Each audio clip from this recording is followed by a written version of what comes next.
Hi friends, మనం ఈ విజువల్లో చూసే చెట్టుని మా ప్రాంతంలో పొప్పడం చెట్టు అని పిలుస్తాము.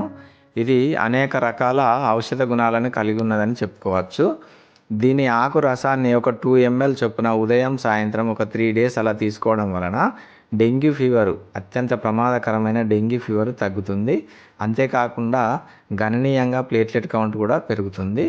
ఇది ప్రాక్టికల్గా రుజువై అందరూ రెగ్యులర్గా వాడేదే. దాంతో పాటుగా దీని పొప్పడం పండు తిన్నా కానీ జీర్ణశక్తి పెరుగుతుంది, ఆకలి బాగా వేస్తుంది. అలా అని కొంచెం ఎక్కువగా మాత్రం తీసుకోవద్దు. ఇది శరీరానికి బాగా వేడి చేసే తత్వం గల చెట్టు.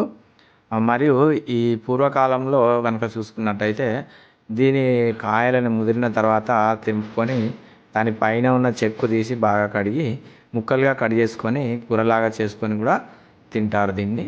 ఇది ఆరోగ్యానికి చాలా మంచిదని చెప్తారు. ఇది అలాంటి ఔషధ గుణాలు కలిగి ఉన్నది కాబట్టి ఒకసారి మనం దీని వీడియో తీసి మన ఛానల్లో అప్లోడ్ చేద్దామని నా ప్రయత్నం చేస్తున్నాను. Okay, bye friends.